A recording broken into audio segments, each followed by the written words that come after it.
I played for the St. Jared's first-grade boys soccer team because participation was compulsory. Sports were a thing a boy was expected to take to, and I liked being where the boys were besides. They'd put me at goalie, which was a smart tactical move because I wasn't very good at the running or the kicking or the remembering which way to go when I had the ball. I wasn't into it. All the bewildering action was happening a world away in midfield, and I'd already done the thing where I tangled myself up in the net and pretended I was a Spider-Man villain. My work on the field felt done. And there was an audience right there. A bleacher full of parents and siblings, some from St. Jared's, some from the opposing parish Mary Queen of Peace. A crowd I imagine as starved for entertainment as I was. I knew where I was needed. I walked over to the bleachers and shook some hands. "Good to see you, Mr. and Mrs. Gunn. Is that a new blouse, Mrs. Edwards? Lovely." I could hear Coach O'Connor calling me back to my post, but I had put myself where I knew I could do the most good. "Can that be Angela, Mrs. D'Annunzio?" "No. She is growing up too fast." My parents tried to get my attention and point me toward the field. "Let's do a cheer," I told my public. "How about this team is red hot? Do we all know that one? I'll start." The parents from Mary Queen of Peace got louder and louder until they broke into full applause and stood, which felt premature, given that I hadn't even gotten into my impressions yet. But the ovation was not for me. I turned around just in time to see that one of their kids had sent the ball right into my untended goal. I clapped and whooped along with them. Scoring is good no matter who does it, I figured. It's why we're here in the first place. A few of the parents began to laugh, and I was too young to know that it was at me.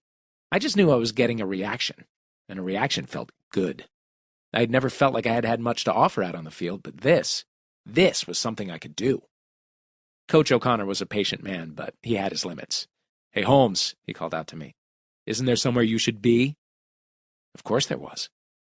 I turned back to the bleachers. Is anybody celebrating an anniversary? My family's game was well in progress by the time I made it to the field.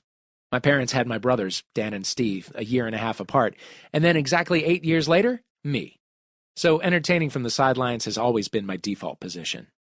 Those who can neither do nor teach have a tendency to observe and make jokes. Like any good St. Louis family, my family loves sports. They aren't obsessed. They don't wear jerseys or paint their torsos or perform strange rituals, beyond some enthusiastic marching in place to the Notre Dame fight song. But they're into it. We had season tickets to the football Cardinals in the years before the owner moved them to wherever they are now. Boy, was that the talk of the town that I sort of half listened to. And while I loved going along, I never paid a bit of attention to the game. Who could, when there was so much else going on? When you could analyze the cheerleaders and try to determine which was the one the rest of them didn't like? When the guy 3 rows ahead of you with the huge pink face got drunker and drunker on the ice-cold beers the vendor kept selling him, and his wife silently planned her escape? When you were scanning the audience for someone else who was looking at the world the same way you were, who also called the crowd at a football game an audience? Life was unfolding all around. Who cared which team got the most points? My family is also Catholic, which meant that we showed up at 11 o'clock Mass every Sunday with breakfast at the IHOP after. Catholicism is supposed to contain and explain all the mysteries of an infinite universe, but you're not supposed to ask questions. You're supposed to sing along with the hymns, but not too loudly. You're supposed to sit and stand and kneel and genuflect quietly in church, and if that's hard for you to do, you're supposed to give it as an offering to our Lord Jesus Christ. "Effort up to our Lord," Mom would whisper to us.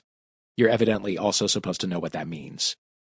You're expected to worship an invisible, unknowable being who made the whole world in 6 days and then rested for 1, who sent his only son to die on a cross because of what you did, or might someday do, or might someday think about doing, also that someday you can go live on a cloud with them and all your dead relatives and favorite celebrities for an infinite number of forevers.